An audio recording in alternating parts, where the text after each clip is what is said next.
pour sa personne. Alléluia pour sa vie. Nous en souffrons de Dieu.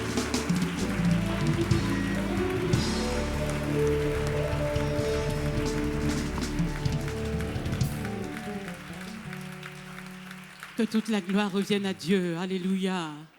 Et moi, je voudrais qu'on acclame Dieu également pour le Père qu'il nous a donné. Alléluia. Alléluia. Je voudrais vraiment lui dire ce soir que Dieu peut compter sur moi, mais également lui peut compter sur moi.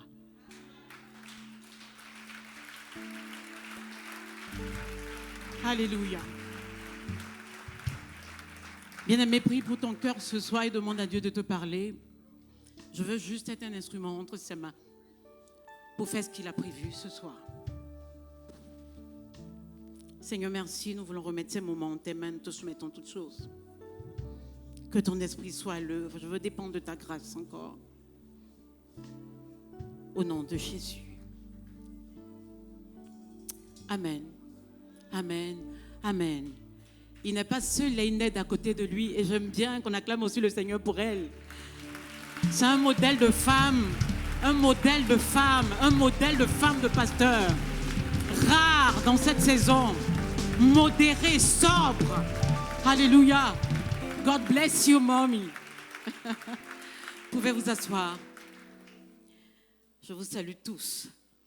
Peuple du temple de la foi. Le thème de mon message de ce soir, c'est servir Dieu même en étant célibataire. Yes.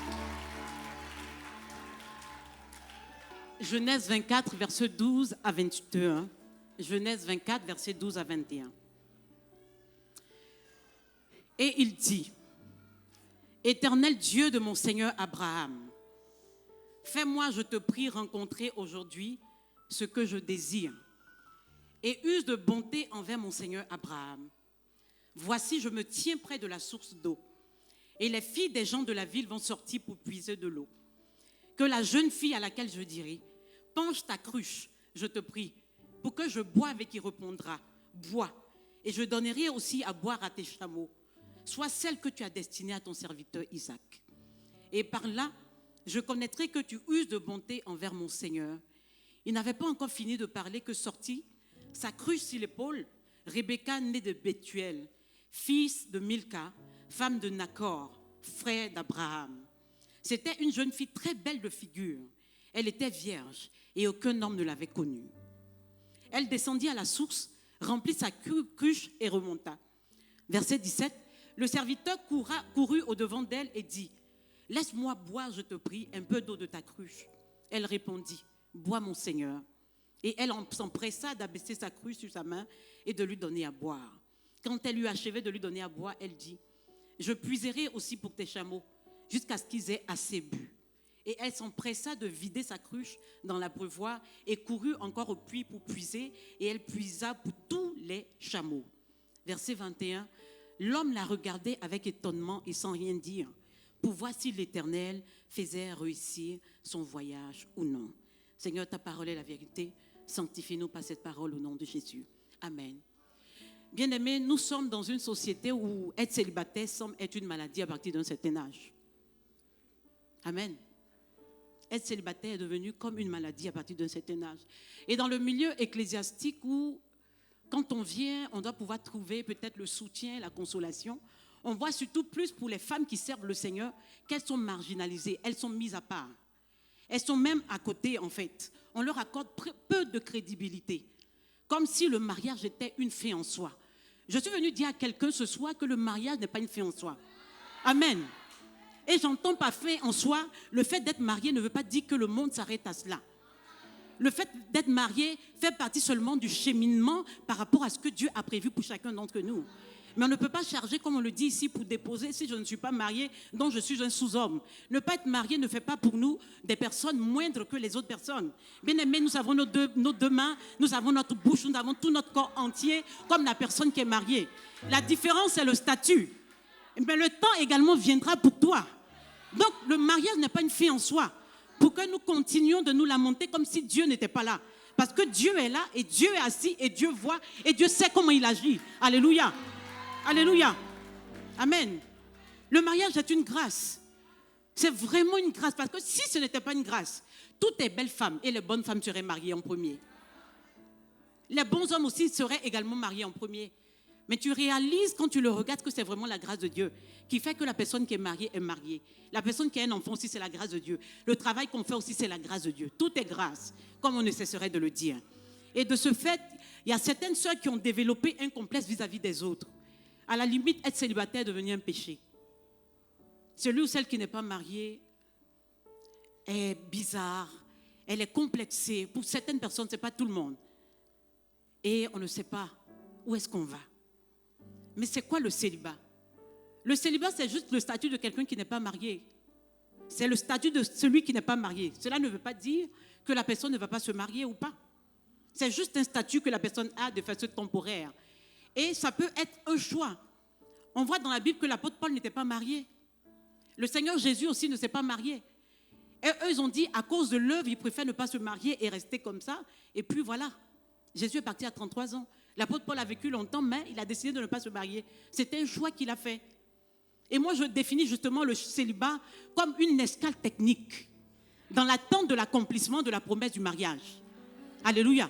Le célibat est une escale technique pour s'impliquer à fond dans le service de Dieu. Le temps de l'accomplissement de la promesse de mariage pour quiconque le désire. D'où mon thème, servir Dieu même en étant célibataire. Amen. 1 Corinthiens 7, le verset 33 à 34. On va lire dans la version Semeur. 1 Corinthiens 7, le verset 33 à 34. La Bible dit celui-ci, celui qui est marié s'occupe des affaires de ce monde pour plaire à sa femme. Et le voilà tiraillé de part et d'autre. De même, la veuve et la jeune fille n'ont pas d'autre souci que les intérêts du Seigneur. Pas d'autre désir que de se dévouer à lui corps et esprit. La femme mariée, elle, se préoccupe des affaires de ce monde pour plaire à son mari. Bien aimé, il est évident que le rythme avec lequel on servait Dieu lorsqu'on est marié va forcément changer. Qu'on le veuille ou pas, tu n'es plus seul. Tu dois penser à la nourriture de quelqu'un. Tu dois tenir compte de lui dans tes choix. Ta communion même avec Dieu, tu vas devoir revoir tes temps de prière, tes jours de jeûne, parce que cela dépend de lui. Amen. Parce que tu as besoin d'être uni avec lui, décider de commun accord avec lui. Donc il y a forcément certaines choses, qu'on le veuille ou pas, qui vont changer. Et ça, c'est le mariage. C'est vrai qu'après, il y aura comme un équilibre, mais toujours est-il que parce que tu n'es plus seul maintenant, tu dois tenir compte de la personne qui vient s'ajouter. Et la Bible dit justement dans le passage qu'on vient de lire que la personne qui est mariée s'occupe de chercher à comment plaire à son mari. Et c'est tout à fait normal, ça ne veut pas dire que c'est mauvais.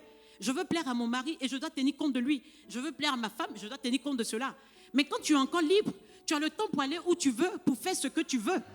Amen. C'est ça aussi l'avantage. Et toutes ces personnes qui sont aujourd'hui mariées, elles ont été célibataires un jour.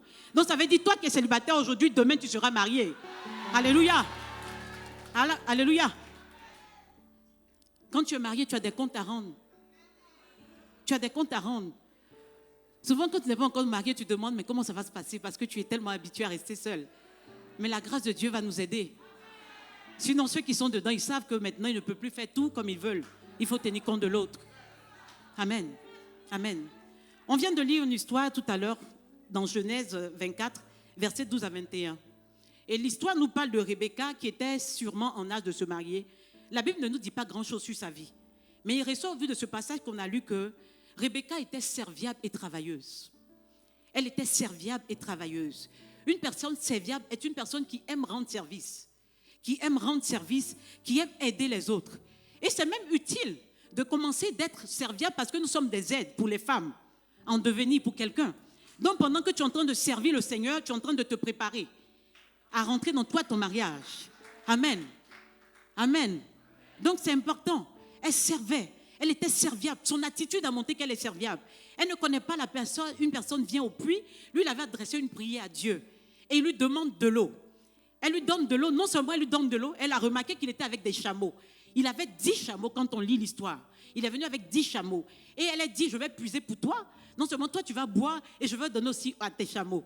Bien aimé, je suis allée chercher aujourd'hui et j'ai vu un peu que les chameaux, pour environ 15 minutes, 140 litres d'eau que boit un chameau en 15 minutes. Donc, quand on essaie de faire une règle de calcul, ça fait au moins 9 litres d'eau, c'est-à-dire on a 2 bidons de 5 litres pour 1 minute qu'un chameau boit. Et elle a donné à boire aux 10 chameaux qui étaient là. C'est ce qu'elle a dit. Ça, elle est serviable. Le monsieur qui est venu ne lui a rien demandé. Il a demandé juste à boire. Mais elle a compris qu'il venait certainement de loin. Donc, on ne va pas juste s'arrêter à ce qu'il vient de... Il a demandé de l'eau. Elle a dit, je vais m'occuper de toi. Et quand je finis de m'occuper de toi, je vais m'occuper aussi de tes chameaux. Et c'est ce que Dieu attend de chacun d'entre nous. 1 Corinthiens 12, le verset 7, nous dit que en chacun, l'esprit se manifeste d'une façon particulière en vue du bien commun. Dieu a déposé en nous des dons qui doivent servir aux autres. Et ces dons-là n'attendent pas un état particulier pour servir. Dans tous les cas, on ne s'est pas appelé. C'est Dieu qui nous a appelés. Amen. Moi, je ne me suis pas appelée. Donc, quand souvent les gens demandent le ministère des femmes, je dis, allez-y, demandez à Dieu. Amen. Parce que je ne me suis pas appelée. Mais je sais qu'il y a quelque chose qui bouge en moi. Et il y a quelque chose qui me dit, va. C'est tout. Et ce que Dieu a mis en nous, on ne va pas attendre. On ne va pas attendre. Ce qu'on peut faire, on doit commencer à le faire. Parce que le temps viendra, quand tu vas commencer à porter les bébés, et même on le remarque dans le groupe musical et autres, la plupart du temps ailleurs, quand une femme est mariée, sa fréquence change. Ce n'est pas de sa faute. On ne la voit plus trop. Il y a des choses qu'elle a dit, mais elle ne peut plus les dire encore aujourd'hui. Elle doit tenir compte de cela. Je me rappelle une fois, on devait faire une réunion et puis je dis à la révérende, dimanche, elle dit, attends, quand tu vas te marier, on va voir dimanche. Parce que quand tu n'es pas marié, il y a des choses que, oui, c'est facile pour toi, mais il faut tenir compte des autres. Et c'est la vérité, ça change. Et Dieu attend de nous, justement, pendant que nous sommes encore célibataires, en escale, bien aimés, ce que nous pouvons donner, donnons. Amen. Et quand le temps viendra, nous allons faire avec les ajustements le reste de ce qu'il y a à faire. Amen. Alléluia. Et l'attitude du cœur de Rebecca vraiment m'a bénie, en fait. L'attitude qu'elle a eue, là, montre qu'elle a un bon cœur. Qu'elle a un bon cœur. Et ce cœur-là, Dieu attend de chacun d'entre nous pour le servir. Nous devons servir Dieu avec le cœur. Vous voyez, on a pour habitude de dire Dieu regarde au cœur, mais c'est l'homme qui regarde à l'apparence. Mais Dieu, il sait pourquoi il agit dans la vie de tel, pourquoi il n'agit pas dans la vie de l'autre. Mais si nous servons, on n'a pas besoin d'être vus, en fait. Le service, ce n'est pas ce qui est forcément apparent. Ce n'est pas forcément apparent. Où tout le monde te voit forcément, c'est là que tu dis tu sers. Nous sommes en train de servir un Dieu qu'on ne voit pas, mais nous savons qu'il est là. Donc justement, le service là, nous devons pouvoir lui apporter avec notre cœur. Et c'est quand Dieu verra ton cœur en train de lui servir vraiment, c'est comme ça lui aussi en retour, il va dire vraiment je ne peux pas laisser cette personne comme ça. Donc l'attitude de ton cœur va déterminer ce que tu vas obtenir. Amen. On se plaint pourquoi, souvent on a un pincement, pourquoi telle personne a reçu. Mais Dieu se scelle pour ce que la personne a fait dans le secret. Peut-être que toi, on t'a vu tous les jours là, on dit ouais, mais la personne a travaillé. Mais Dieu se scelle de toi et l'autre qui vraiment a travaillé. Et Dieu saura récompenser autant convenable la personne. Amen. Amen. Je suis venue dire à une sœur célibataire, on appelle célibatante, que nous n'avons pas besoin de nous morfondre. Tu n'as pas besoin de te morfondre, de pleurer. Autant convenable, Dieu va agir. Amen. Hébreux 6, le verset 9 à 12, on va lire. Hébreux 6, le verset 9 à 12, la Bible dit ceci. Quoique nous parlions ainsi, bien-aimés, nous attendons pour ce qui vous concerne des choses meilleures et favorables au salut. Car Dieu n'est pas injuste pour oublier votre travail et l'amour que vous avez montré pour son nom.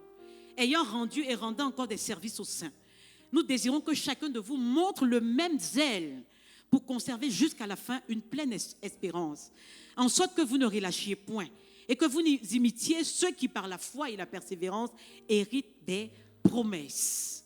Alléluia. Alléluia. Dieu n'est pas injuste, Dieu n'est pas égoïste. Bien aimé, il n'y a pas quelqu'un qui a servi Dieu. Vraiment, c'est que la personne a...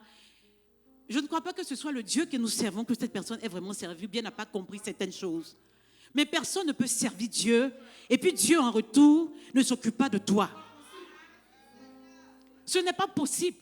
La Bible dit Dieu n'est pas injuste pour oublier l'amour que vous avez montré pour son nom. Nous avons un Dieu qui s'appelle justice. Et c'est dans sa justice justement qu'il va nous juger. Donc Dieu n'est pas injuste. Il est justice, la justice incarnée. Tu ne peux pas travailler pour Dieu et en retour Dieu t'oublie. Tu ne peux pas travailler pour Dieu et puis Dieu ne se soucie pas de toi. Il n'est pas égoïste. Il a dit lui-même dans sa parole, l'amour ne cherche pas son intérêt. Il ne cherche pas juste son intérêt en nous. Mais le Dieu que nous avons est un bon Père. Tu ne peux pas servir Dieu et puis tu vas dire à la fin, Seigneur, je ne t'ai pas vu. Seigneur, tu n'as pas agi. Seigneur, où tu es? Ce n'est pas le Dieu que nous servons. Dieu est vrai. Il n'est pas injuste. Et c'est la parole de Dieu qui nous dit. Nous avons vu les hommes de Dieu, nos pères qui nous ont précédés. Regardez, c'était un peu difficile pour certains au début. Mais aujourd'hui, Dieu leur a montré qu'il est Dieu. Il leur a montré qu'il est Dieu. La Bible dit, ne dites pas où est leur Dieu. Donc se poser la question, où est notre Dieu? Mais le Dieu que nous servons, il est là. Dieu ne peut pas t'abandonner. Dieu n'est pas injuste. Dieu n'est pas égoïste. C'est ce qu'il m'envoie te dire. Donc continue de faire ce que tu as à faire. Parce qu'au temps favorable, Dieu se souviendra de toi. C'est juste une question de temps.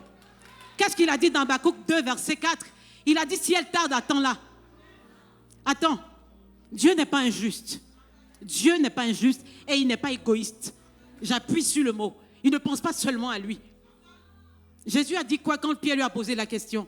Seigneur, nous avons tout laissé pour te suivre. On a tout abandonné. J'avais ma pêche. J'avais une activité. Tu m'as dit pour moi là de tout laisser pour venir, je vais travailler avec toi. Qu'en est-il de moi? Parce que là, tu nous parles de parti, là, mais nous qui restons ici, qu'est-ce qu'on fait? Jésus lui a dit, il n'y a personne sur cette terre ayant laissé son père, sa mère, ses frères, ses soeurs, ses terres, ne reçoivent au centuple sur cette terre d'abord. Mais il a ajouté avec des persécutions.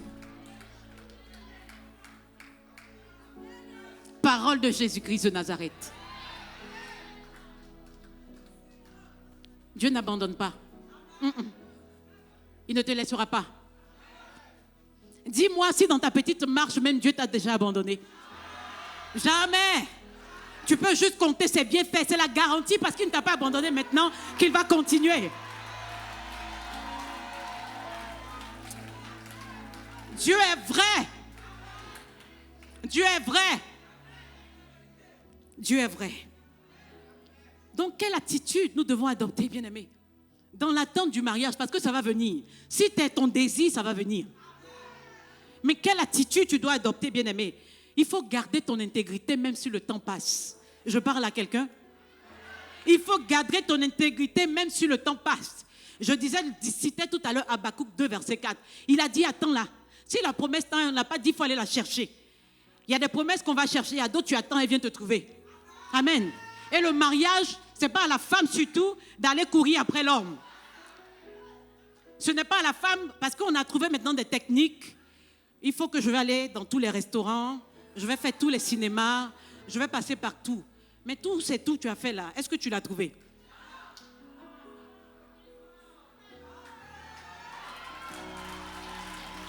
Rebecca était allée puiser de l'eau, mais la promesse est venue à elle.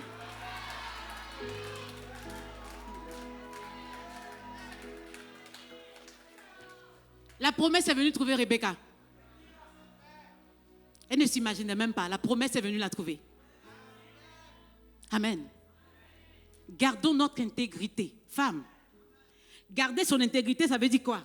Je ne salue pas la première personne qui vient naître, je saute dessus. Parce que je veux me marier à tout prix. Quelle que soit sa croyance. Et puis après, on vient regretter. Bien-aimé, un homme avec qui tu ne peux pas fléchir les genoux pour prier le même Jésus ne sert à rien. On doit pouvoir fléchir les genoux ensemble. Ce n'est pas pendant que moi je suis en train de crier à Jésus, toi tu cries à un autre Dieu. Ce n'est pas ça. Non. Première chose, on ne confesse pas le même Dieu, ce n'est pas la peine. On peut nous tous nous appeler chrétiens, soi-disant, mais on ne confesse pas le même Dieu.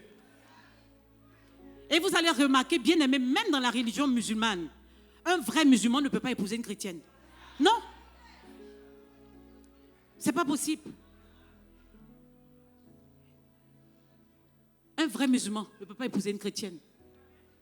Alors pourquoi, au nom de le temps en train de passer, de le premier venu, tu sautes dessus? Parce que le temps est en train de passer. En fait, c'est parce qu'on n'a pas compris ce que c'est que le mariage. On nous a amplement enseigné ces derniers temps qu'on ne se marie pas pour le sexe. On se marie pour accomplir une mission. Et c'est Dieu qui a dit qu'il n'est pas bon que l'homme soit seul. Amen.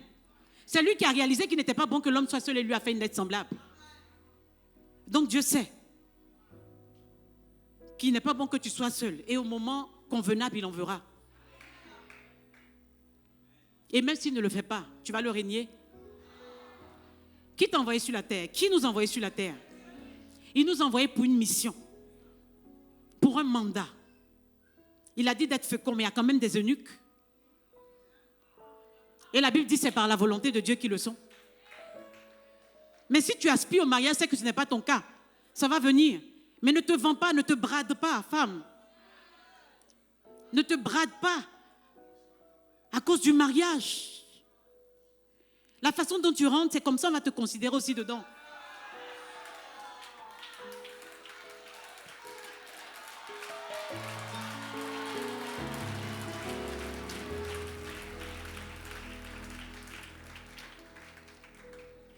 Ou bien on accepte de devenir la deuxième femme d'autrui. Parce qu'on veut se marier. C'est pitoyable quand même. Hein? Mais pourtant, c'est ce que certaines parmi nous font. Et tu es obligé de quitter l'église. Parce que je veux me marier. À tout prix. Pour aller vivre des cauchemars. Prendre photocopie. Alors que l'original est quelque part, ça t'attend. Bien aimé, j'ai toujours dit à Dieu, je ne me marierai pas pour m'accommoder. Jamais. Les hommes, il y en a. Mais je ne vais pas prendre juste un homme pour m'accommoder. Sur mesure. Quand toi-même tu prends, tu sais que c'est ce que Dieu a prévu pour toi.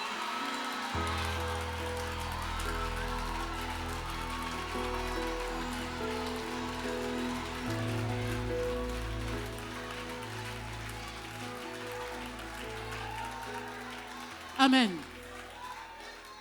Et ils sont là, ils existent. En fait, ce n'est pas maintenant que Dieu va façonner ces hommes-là. Ils sont déjà là. Vu ton âge, la personne est déjà là. Ce n'est pas maintenant qu'elle va naître. Alléluia. Ne nous bradons pas. Ou bien à cause de ce que les parents disent, je vais au moins faire un enfant, même si je ne suis pas mariée. Je vais faire un enfant au moins pour qu'on dise que j'ai fait un enfant. Même l'enfant, là, quand il vient sur la terre, là, c'est pour quelque chose que Dieu l'envoie. Et il y a des moyens légaux par lesquels Dieu a demandé, a voulu qu'on ait ces enfants. Ce n'est pas juste parce que le temps passe, il faut que je fasse un enfant. Parce que les parents m'acculent. Et ça fait pitié. Souvent, on t'invite à des cérémonies, tu es obligé de mettre une bague, genre pour faire comme si tu es marié à cause de la question qu'on va te poser.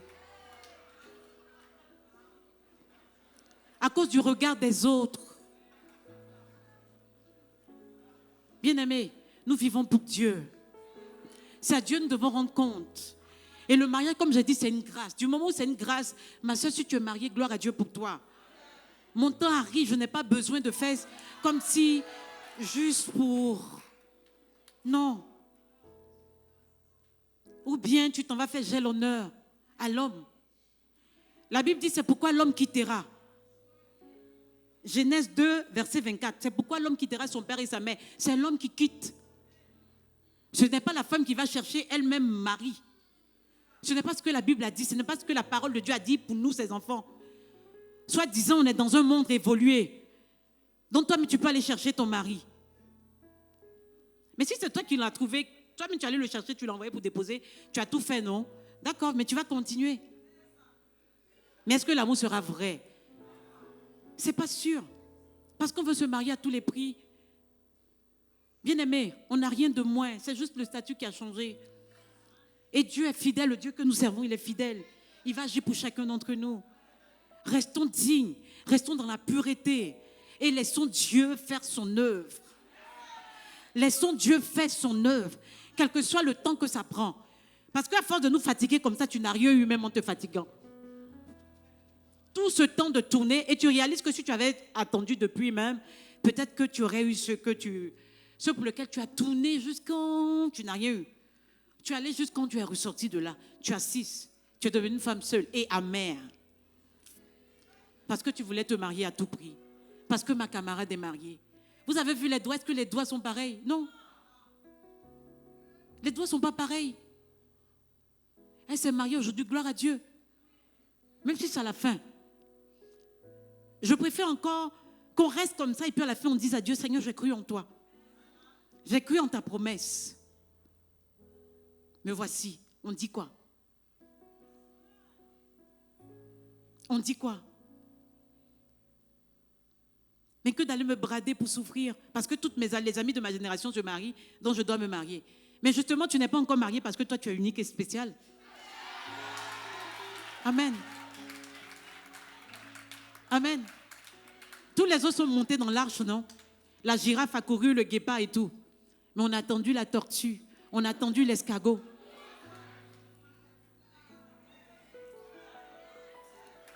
On t'attendra.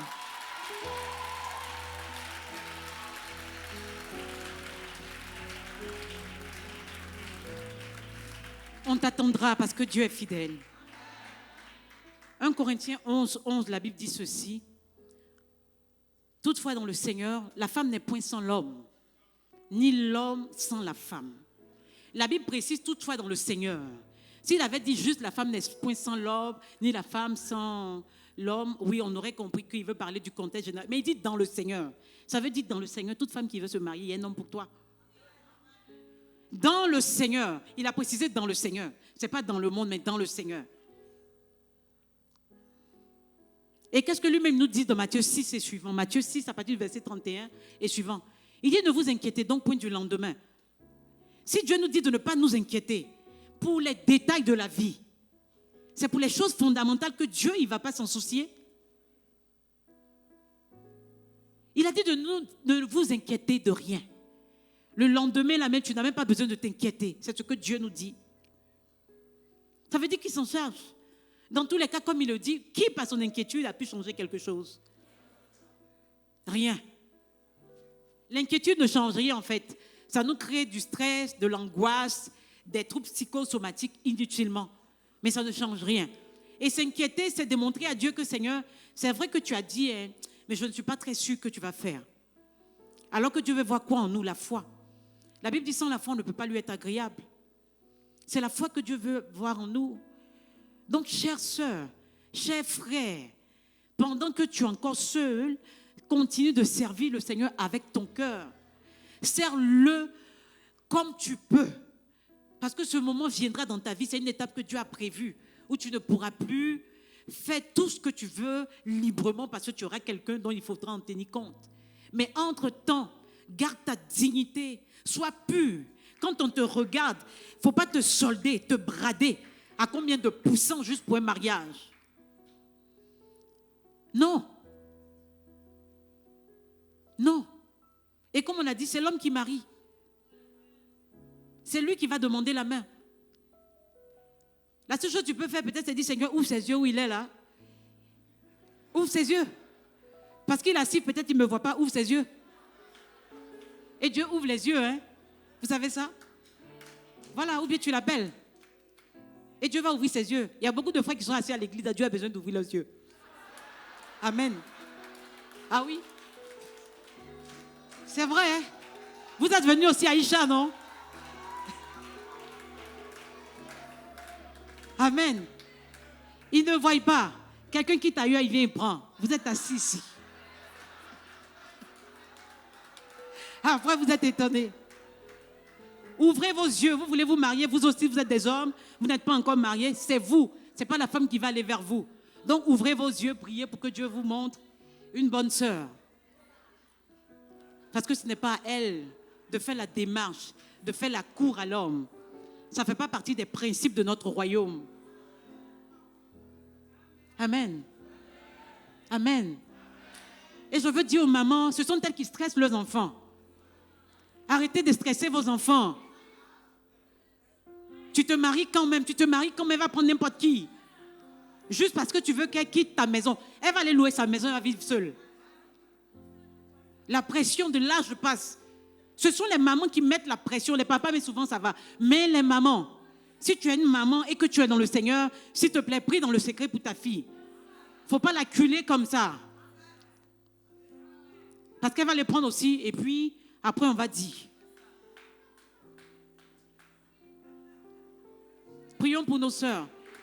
Et ne les rendons pas inconfortables quand elles sont au milieu de nous parce qu'elles ne sont pas mariées.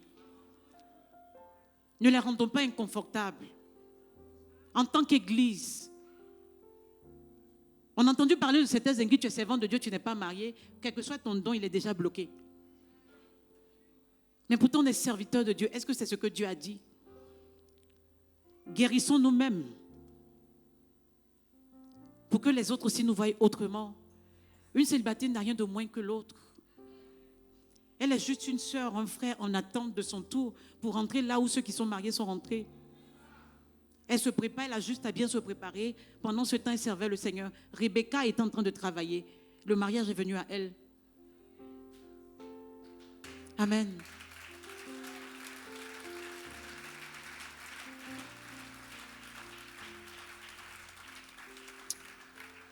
Bien-aimé, que Dieu honore ta foi. Tu n'as pas à t'inquiéter, ça va se faire. Même si on t'appelle maintenant vieille fille parce qu'il y a un âge pour se marier. Vieille fille, qui a défini ce mot-là? Ce sont nous les hommes. Vieille fille par rapport à quoi?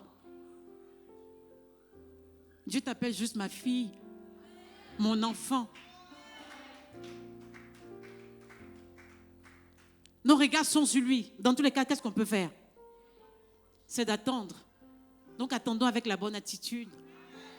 Et puis laissons Dieu agir. Amen. Bien-aimés, nous allons baisser la tête. Quel que soit ton statut, tu vas parler à Dieu ce soir.